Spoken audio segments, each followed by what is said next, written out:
کوئی پوچھنے سمجھانے والا نہیں ہے کہ حضرت یہ جو لاکھوں روپے آپ خرچ کر رہے ہیں نا، آپ کے محلے میں، آپ کے رشتہ داروں میں، اجزاء میں کتنے ہی ایسے ہیں جو اس پیسے کے مستحق ہیں، انہیں نہیں دینا اور خلافت قائم کرو۔ آپ کے شہر میں کتنے ہی بچے ایسے ہیں جن کو کتاب میسر نہیں ہے پڑھنے کے لیے۔ یہ تو آپ ہم سے پوچھیں نا کہ جو بچے لائبریری میں آتے ہیں پڑھنے کے لیے اور کرایہ تک بیچارے مانگتے ہیں کہ کرایہ دے دیں، آنے جانے کا پیسے نہیں ہیں۔ کتنی اسلام نے ضروریات ایسی بتائی ہیں، نشاندہی کی ہے، اس کی طرف توجہ نہیں ہے اور خلافت قائم کرو۔ اس کے لیے جو آدمی یہ کہتا ہے کہ آپ کے پیسے کا ایک اچھا مصرف یہ ہے، اس کو گمراہ قرار دینا اور یہ نعرے لگانا کہ دین کو ہم خود سمجھ لیں گے، حالانکہ قرآن کہتا ہے وَيُعَلِّمُهُمُ الْكِتَابَ وَالْحِکْمَةَ، اور حضور اقدس صلی اللہ علیہ وسلم صحابہ کرام رضی اللہ عنہ کو قرآن اور حدیث کی تعلیم دیتے ہیں۔ صحابہ کرام رضی اللہ عنہم بھی بغیر وحی کی رہنمائی کے اور حضرت رسالت مآب صلی اللہ علیہ وسلم کے پڑھانے کے خود سے نہیں پڑھ سکتے تھے۔ یہ تو ایمان اور عقیدے سے لے کے جزیات تک اللہ تعالیٰ نے اور اس کے رسول صلی اللہ علیہ وسلم نے پڑھایا ہے، تب جا کر وہ پڑھے ہیں اور پھر امت کو انہوں نے پڑھایا ہے۔ تو انہیں حق کا معیار نہ جاننا اور تعلیم اور تعلم کے سلسلے کو منقطع کر کے یہ کہنا کہ ہم خود پڑھ لیں گے جی، اور اردو کتابیں لڑکیاں اور لڑکے پڑھتے ہیں اور درس قرآن دیتے ہیں، کوئی آدمی ان کے پاس جا کر 10 منٹ، صرف 10 منٹ خرچ کرے اور کہ قرآن کو صحیح تلفظ کے مطابق پڑھ کے سنا دو، تو صحیح تلفظ کرنے پہ قادر نہیں ہوتے۔ انہیں پتہ ہی نہیں ہوتا کہ قرآن کس طرح پڑھا جاتا ہے، کہاں وقف کرنا ہے، کہاں نہیں کرنا۔ اب اس سے زیادہ گمراہی بھی کوئی چاہیے؟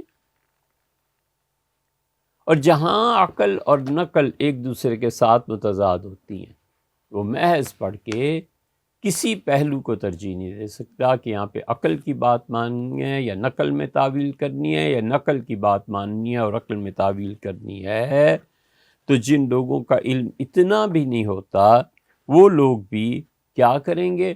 وہ لوگ اٹھ کے پھر مدارس پر اعتراض کرتے ہیں کہ تم لوگ لوگوں کی زندگی برباد کر رہے ہو، یہ کر رہے ہو، یہ کر رہے ہو، اور پڑھے لکھے خود نہیں ہوتے، تعلیم کہیں سے حاصل نہیں کی ہوتی۔ آخر کیا وجہ ہے کہ یہ اصول صرف دین میں ہی چلایا جاتا ہے، باقی کسی جگہ نہیں چلاتے؟ اجازت دو کہ ڈاکٹر جو ہے وہ بغیر پڑھے صرف نام لکھ لے ڈاکٹر کا اور علاج شروع کر دے، اس کی بھی اجازت دیجیے۔ کہ وکالت کو پڑھے بغیر ایڈوکیٹ لکھنا شروع کر دے، اس کی بھی اجازت دیجیے۔ کوئی شخص کہتا ہے یار میں نے خود ہی بہت پڑھ لیا ہے، مجھے پتہ ہے کہ کس طرح سے بلڈنگ کا ڈیزائن کیا جاتا ہے اور سریہ اور سیمنٹ اور ریشو کیا ہو، میں خود جانتا ہوں، میں نے پڑھا ہوا ہے، بس 1 کروڑ کا مکان تعمیر کرنا ہے، میری بات پہ عمل کرو۔ کوئی ہے دنیا میں کہیں بھی کوئی بے وقوف سے بے وقوف بھی اپنا 1 کروڑ اس کے حوالے کر دے کہ اگرچہ تم پڑھے لکھے نہیں، اگرچہ تم انجینئرنگ نہیں جانتے، اگرچہ تم نے ساری زندگی گلیوں میں جھک ماری ہے، میں جانتا ہوں، لیکن اس کے باوجود 1 کروڑ لو میرا مکان تعمیر کر۔ خدا کا خوف کرنا چاہیے۔ یہ ایک دین ہی ایسا ہے جو ان ان پڑھ لوگوں کے حوالے کر دیا جائے کہ تم درس قرآن دو اور تم جذباتیت میں لا کے لوگوں کو اپنا گرویدہ بناؤ۔ ضلوا فاضلوا، خود بھی گمراہ اور لوگوں کو گمراہ کرنے والے۔ حضور صلی اللہ علیہ وسلم نے یہی فرمایا۔ ہمارے جتنے مدارس ہیں ان میں سے جو جو صحیح کام کر رہا ہے کل بھیا 6 علوم ہیں جن کے لیے یہ سارے پاپڑ بیلے جاتے ہیں۔ وہ بہت واضح طور پہ علوم کو الگ کرتے ہیں اور یہ کہتے ہیں کہ علوم عالیہ ہیں، بڑے درجے کا علم ہے، بہت بڑے درجے کا علم، عقیدہ ہے۔ عقائد کے بعد جو فقہ اکبر کہلاتی ہے، فقہ اصغر ہے۔ فقہ اصغر میں آپ سارا نماز، روزہ، حج، زکوٰۃ، نکاح، طلاق وغیرہ وغیرہ یہ ساری چیزیں فقہ اصغر میں آتی۔ علوم عالیہ کو پڑھاتے ہیں، عالیہ علو، ارتفاع، بلندی، اور دوسرے علوم وہ پڑھاتے ہیں جو علوم عالیہ کے لیے علوم عالیہ بنتے ہیں، عالیہ عین سے اور عالیہ الف سے۔ یہ درس قرآن دینے والی بچیاں اور بچے جو ہیں نا، ان سے پوچھنا کبھی کہ عالیہ، علوم عالیہ کیا ہوتے ہیں اور عالیہ کیا ہوتے ہیں، اتنا فرق تو پتہ نہیں، اور بیٹھے ہیں خدا کی کتاب کی تفسیر کرنے۔ یہ گمراہی نہیں تو اور کیا ہے؟ مدارس میں علوم عالیہ جو اہل علم پڑھتے ہیں وہ 6 ہوتے ہیں، اور علوم عالیہ وہ ان علوم کو کہتے ہیں جو بڑے عالی علوم کے لیے اعلیٰ بنتے ہیں۔ اردو میں محاورہ سنا ہوگا کہ اعلی کار ہے۔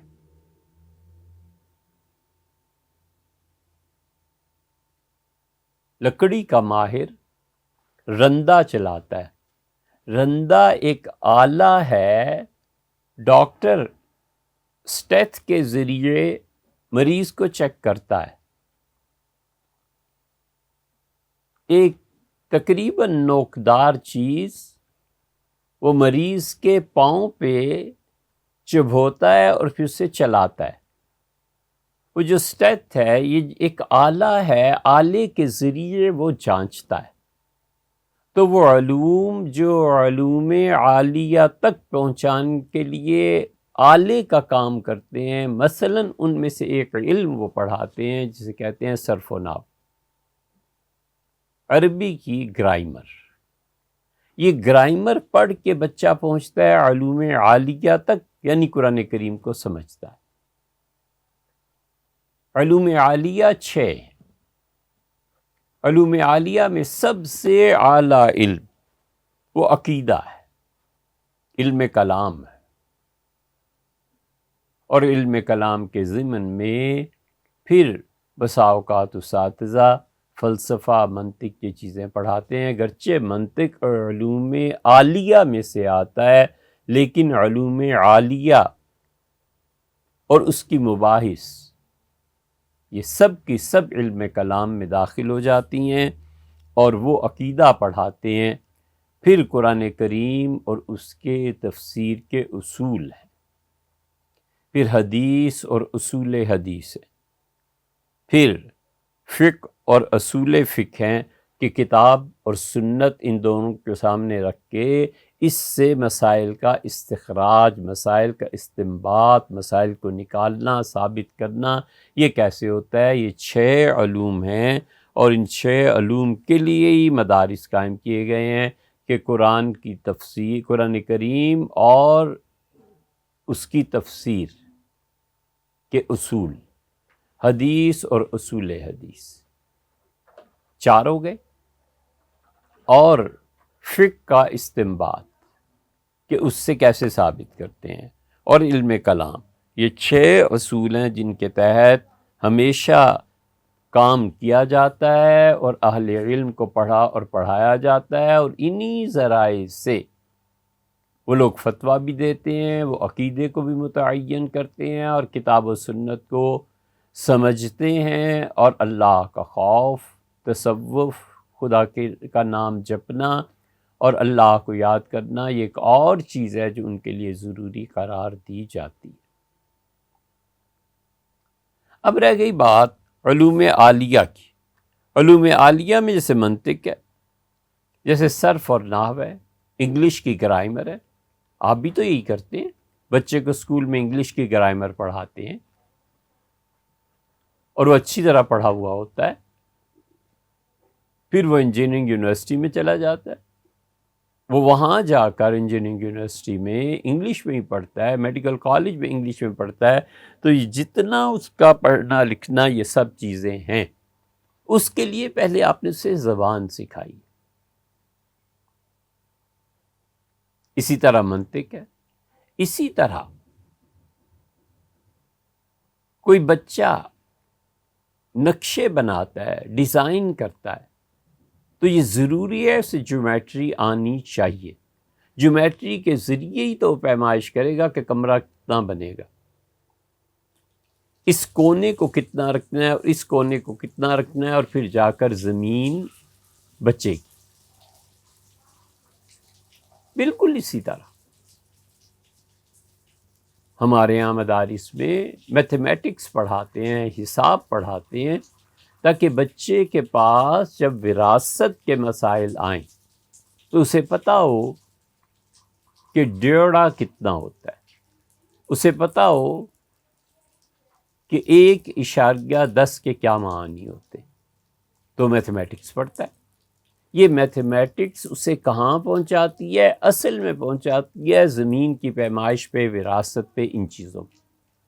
تو یہ جو علوم ہیں بہت سے ہیں، انہی علوم میں مثلاً تاریخ آ جاتی ہے کہ یہ ایک آلہ ہے، ایک ذریعہ ہے، کتاب و سنت میں جو چیزیں آئی ہیں کہ تاریخ میں کہاں واقع ہوں گی۔ ہمارے زمانے میں ایک نیا علم آیا ہے اور اس کی طرف بار بار توجہ حضرت مولانا عبد الماجد صاحب دریابادی رحمۃ اللہ علیہ نے دلائی تھی۔ انہوں نے کہا کہ قرآن کریم کی تفسیر کو اور گہرائی سے سمجھنے کے لیے آرکیالوجی کا مطالعہ کرنا چاہیے کہ اللہ نے جو مختلف قوموں کا ذکر کیا ہے کہ انہیں عذاب دیا ہے، یہ ہے، یہ ہے، یہ ہے، یہ سب چیزیں یہ معلوم ہونی چاہیے۔ اور اب آرکیالوجسٹ جو ہیں جو اس پہ کام کر رہے ہیں، نئے محلات اور چیزیں زمین سے برآمد ہو رہی ہیں، پتہ ہونا چاہیے کہ آیا اللہ نے اس کا ذکر کیا ہے، حضور صلی اللہ علیہ وسلم نے ان چیزوں کا تذکرہ فرمایا ہے، نہیں فرمایا۔ یہ سب چیزیں، یہ علوم جو اس تک پہنچنے میں مدد دیتے ہیں کتاب و سنت میں، یہ علوم عالیہ کہلاتے ہیں۔ یہ آلات ہیں جن کے ذریعے ہم بلڈ پریشر چیک کریں، یہ آلات ہیں جن کے ذریعے دل کی دھڑکن چیک کریں۔ تو علوم عالیہ اور علوم عالیہ یہ پڑھاتے ہیں۔ تاریخ علوم عالیہ میں سے ہے کہ تاریخ پڑھانی چاہیے کہ عباسیوں کا دور کب تک رہا، امویوں کا دور کب سے کب تک رہا، یہ صحابی رضی اللہ عنہ کس عہد تک جیے، یہ تابعین ہیں اور ان کا عہد کب تک ہوتا ہے، یہ سب تاریخ سے ہی پتہ چلے گا نا۔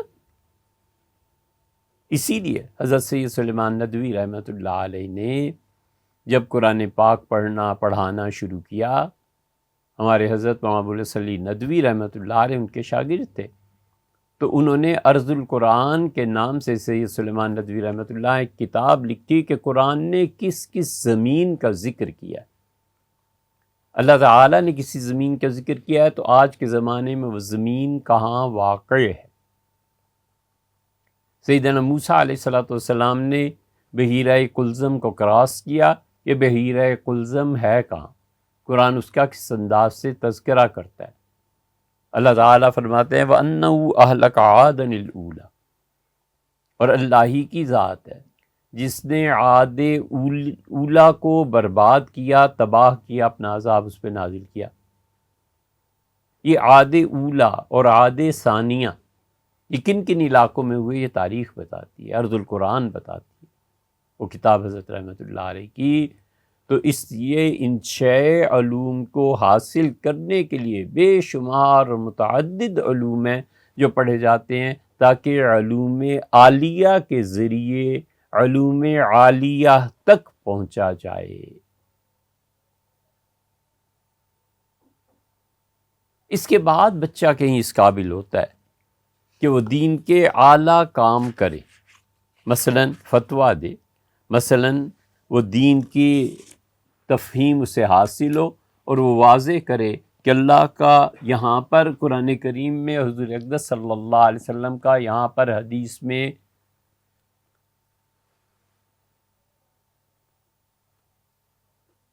کیا حکم ہے، کیا کچھ ثابت ہوتا ہے۔ جو لوگ بھی محض اردو کے چند رسالے پڑھ کے اور قرآن فہمی اور حدیث فہمی میں پھر سیاسیات کو دخل دے کے، پھر عوام کے جذبات کو دخل دے کے، پھر جو کرنٹ افیئرز ہیں ان کو لے کے اخبارات سے اور مختلف رسائل میں پڑھ کے اپنی تقریریں تیار کرتے ہیں، بھیا آپ سیاست کا کام کیجئے، آپ کوئی اور کام کیجئے، بسم اللہ۔ اس میں کوئی بولے تو اس کو کہیے کہ مت بولو۔ یہ کس سے سبق دیا ہے کہ ان علوم عالیہ کو حاصل کیے بغیر آپ اس میں دخل دیں؟ یہ گمراہیاں ہیں، ایسے کھلتی۔